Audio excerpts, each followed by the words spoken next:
Okay, right now I'm talking to you from my little secret bench in my garden. You might be able to hear the birds behind me. But I am just soaking this morning in gratitude.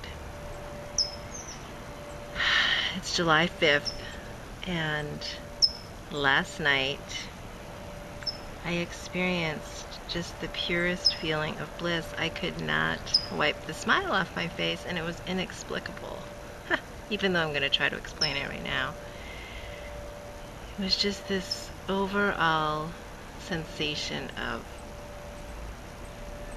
overwhelming joy that I can only, I guess, call bliss, what people have been calling bliss, because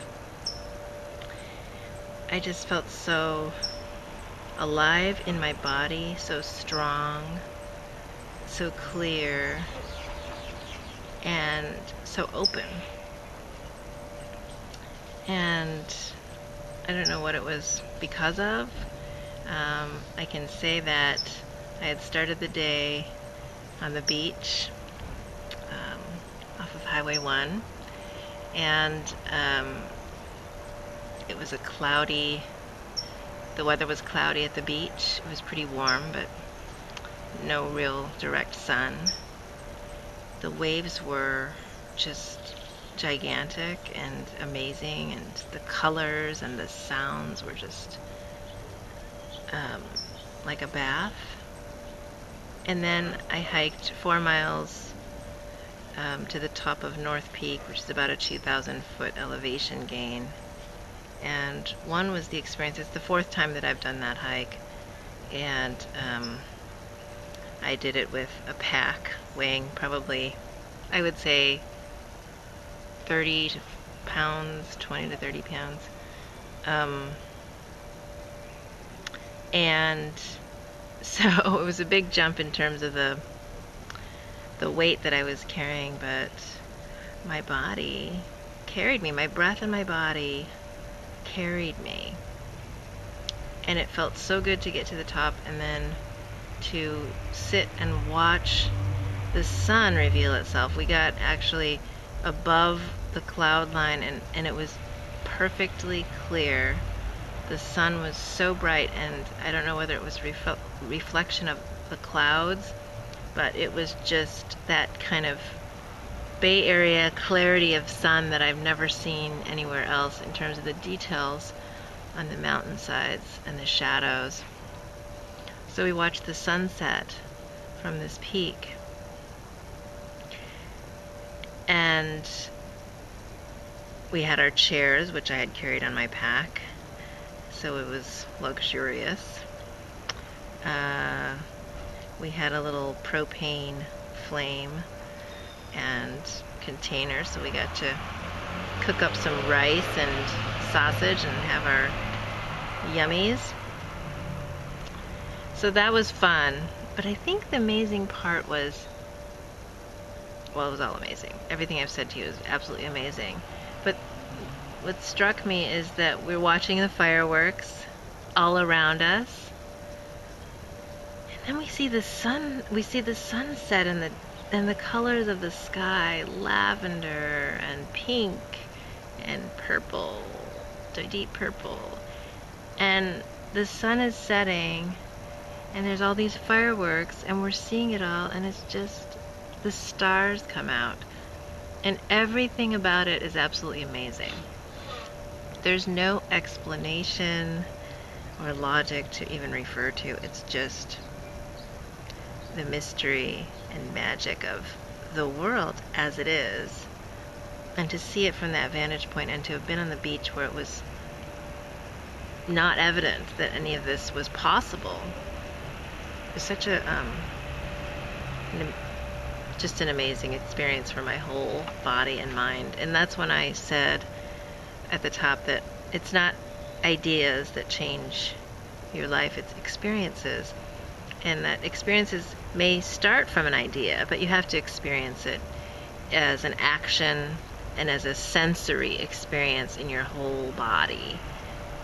And that's what I've really discovered that living in the world of ideas is one thing, and then combining ideas and experience and allowing that kind of flow between ideas and experience to happen is, I think, what I have really been craving, and the life that I envision at a cellular level, which is that ideas are important. I realize that what I expose myself to in terms of reading and other kinds of creative people is important, but just focusing on kind of watching that and taking it in is not enough. I have to experience it bodily for myself. And that's the piece, I think, with the internet that we forget, because we watch so many vivid images that bring us there in terms of the sound and the motion and the environment, that we think we're being transported there. But it's not at a total body experience level. Nothing replaces the actual experience, even though all the images that we're seeing really create that illusion very vividly and make us believe in our minds that we've experienced that, when in fact we haven't. So I think that the heightened experience of something like what happened to me last night, which I'll finish by saying that we then hiked down the mountain in the pitch black with headlamps, and that was our first time using headlamps, and that was just an amazing, and that just the I wouldn't say exhilaration, because it wasn't like I'm hurtling down the mountain. I was just very steadily walking down, but I felt so connected and so alive, and like I could trust every step, every breath, and everything. There was no fear. It was just flow. And the heightened experience was something so simple like that. I wasn't climbing Mount Everest or, crossing the Grand Canyon or any of these sort of epic experiences that you read about and think, oh, I've got to do that, like Kilimanjaro or something. It wasn't anything like that, although my bodily experience was like, it was enough. I didn't need to be at Mount Everest. And I have a heightened awareness and experience of something quite ordinary.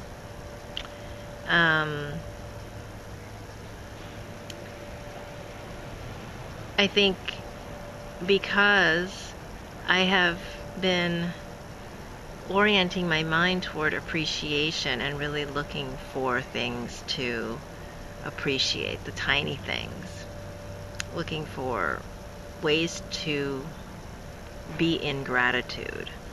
And this was just an amazing adventure, 30 minutes away from my house, a trail that I knew and yet experienced in a completely different way, and got a completely new layer of appreciation for the world and embracing the mystery of all that is as it is right now. And that's a huge gift. So I just wanted to breathe into that this morning before I start the process of doing kind of the daily tasks that I realize are now also part of the way it is. And I thought this garden would be the perfect place to just be in that reverence for the mystery. And leave you with that.